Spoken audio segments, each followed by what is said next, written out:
Luke, let's talk a little bit about Sony phones. Yeah. Sony phones, or Sony Mobile, Mm-hmm. are an interesting thing because you don't find them at carriers, Yeah. at least here in the United States. Yeah. They sell their phones direct to consumer, and they were one of the first companies to kind of truly embrace that. Yeah, they've been doing that for a while.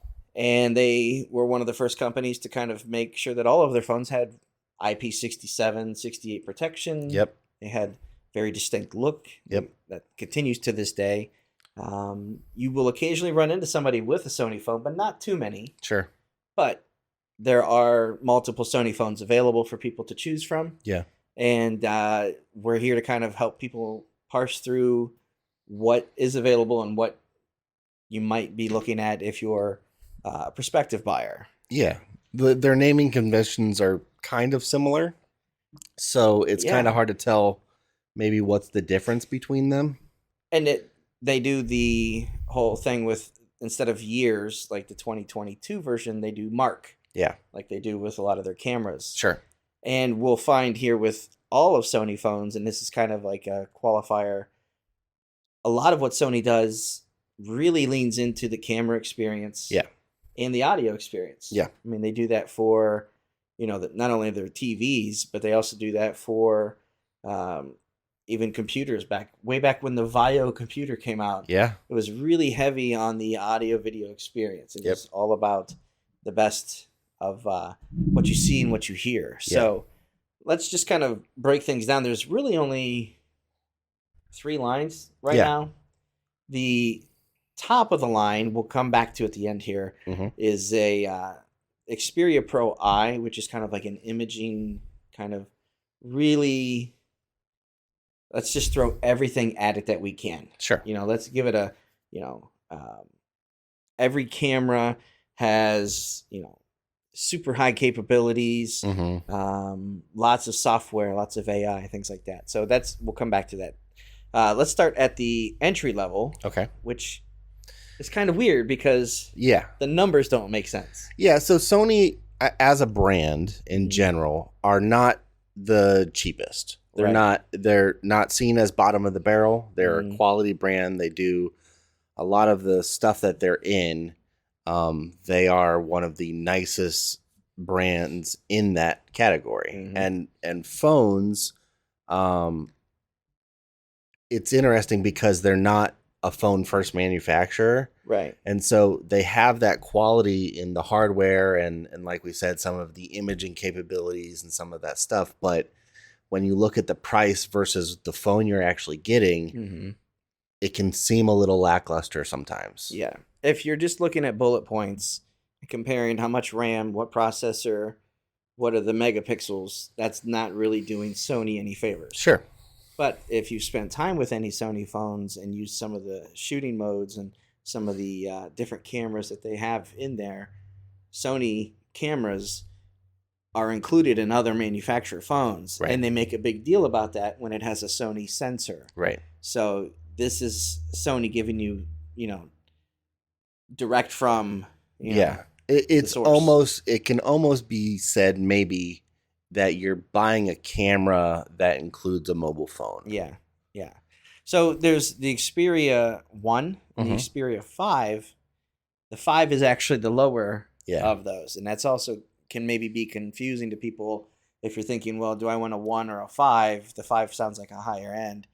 The 5 is your entry level mid-range. Sure. In this, in the scheme of what Sony offers.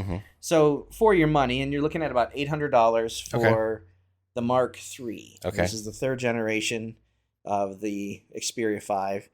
You're going to get a 6.1 inch display, but you're going to get the high refresh rate, the high touch sampling. It's going to run Android 11, and it's going to give you a Snapdragon 888 processor. So that's getting a little older. Yep. Because now we have the 8 Gen 1. And then there's 8 gigabytes of RAM with that, 128 gigabytes of storage, plenty for a lot of people. And if you look at other phones from, maybe a Google Pixel or something, you compare these, it's going to compare very favorably. Sure. 4,500 milliamp battery. Now this has fast charging, but it is not a wireless charging. Okay. It doesn't have the power sharing either. Okay. But you've got a set of 3 cameras. Each of those are 12 megapixels. There's 16 millimeter, 24 millimeter, and then the other one has a 70 millimeter and 105 millimeter. Those are your different shooting, and you can speak to that a little bit about the differences and what that might provide for people. Yeah, you're going to get quite a range of photo styles that you can take, whether it's wide angle or the macro or things like that. And you're going to get the Sony image processing. So you're going to have really nice color. You're going to have good, sharp clarity. A lot of their cameras on their phones have the Zeiss glass. So it's a super high quality, super high clarity glass. So yeah, it's for this phone, for what it is spec wise, is, you know, in that mid range, in that price point that's maybe on the top end of what a mid range would be. Yeah. Yeah. If you're buying just based off of money, you can get more phone for your money. Sure. As a general user. Right. But if you are a vlogger or somebody who's shooting semi-professional stuff, or really trying to just kind of expand your capabilities, this is a great way to do that. Moving over to the Xperia 1, which is more of the flagship. Yeah. There's the Mark IV, which is the newest version of that. Again, now that has the Snapdragon 8 Gen 1, so the processor is newer. Runs Android 12. It's going to have 12 gigabytes of RAM, 512 gigabytes of storage, so you're bumping up along the board on all of those. Bigger screen, 6.5 inch. Okay. That's 3840 by 1644 resolution, so you're looking at 4K quality screen. 5,000 milliamp battery with wireless charging and power sharing capabilities. So you're getting a lot more of everything. And then the cameras. There are all of the cameras on here are 4K video HDR shooting capable. That's pretty awesome, especially for that includes the selfie camera, right? I believe so. That's pretty incredible. And I think it's 3 on the back and 1 on the front. 120 frames per second.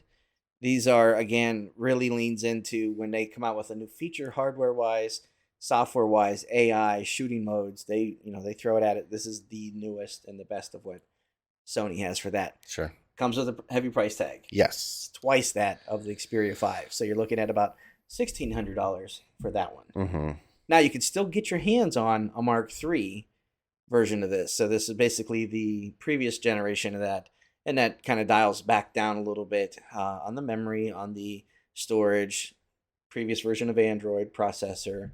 But you still get the big screen, the touch sampling, refresh rate, the great cameras, the AI, and all the smarts. So the Xperia 1 is your flagship series. And then the newer the Mark, the higher the price. Yeah. Now, the Xperia Pro I, which is your imaging one, this again, when you look at just the specifications, it doesn't sound like that much of a phone. Right. Comparatively speaking. It's an Android 11 device, 6.5-inch screen, high resolution, high refresh rate, touch sampling. Games look amazing on this. Sony does a great job with their codec support, the LDAC capabilities. 4,500 milliamp battery. This one is USB power delivery, so it's not wireless charging. Won't share your battery with anything else. Again, has 3 12-megapixel cameras, but it has, the big deal on this thing is it has a 1-inch image sensor. Yeah. Which does what for photos? It's a very high dynamic range photo. So it'll get you a huge image, and it'll get you all of the detail that you can get in that image. Yeah. It's interesting too because the this Pro series, the Pro I, also if you have the Sony camera, if you're in that kind of ecosystem, this one will also work as a on-camera monitor. So if you're recording video, there's a mini HDMI connection that you can go out from your camera, out from your Sony Alpha camera into the phone and use your phone as a 4K monitor, which is pretty awesome. Like that's a 4K monitor, an external monitor on for a camera is expensive. Yeah, I mean, hundreds of dollars just for a standalone. Right. no name brand. Right. And to be able to use that, especially if you're a one person show and you want to be able to get a little bit better of a video recording experience for yourself, that helps a lot. Now, there's maybe a little bit of argument to be said is, do I want my cell phone tied up for the day while I'm shooting? If I get a phone call, I have to take my camera ring apart to answer it. Obviously, there's Bluetooth and stuff like that, but you get what I'm saying. Right. But yeah, this thing is definitely focused on image capture, video capture. And again, that also with the sensor you're looking at, when you hear people talk about great cameras on phones, it's great in low light conditions. It's optical image stabilization, video stabilization. It's a lot of stuff that under the camera you're not going to see when it just says 12 megapixels. Right. So you have to kind of really dig into that. So if you're somebody who really cares about the video, the camera, the still images, Sony is probably one that's going to be on your radar, or maybe should be on your radar. Sure. If you're somebody who says, hey, I'm looking for a nice phone that's unlocked, Sony's probably not going to be. And I think that's probably why we don't have Sony, the relationships here in the US or the availability that we see with other phone makers. So if you seek it out, or if you kind of already find your way to that, that's really kind of Sony in a nutshell as of spring 2022. Yeah. So that's it. The Xperia 5, then there's the 1, and then you've got the Pro I. Yep. Hope that clears things up for you. Thanks for watching.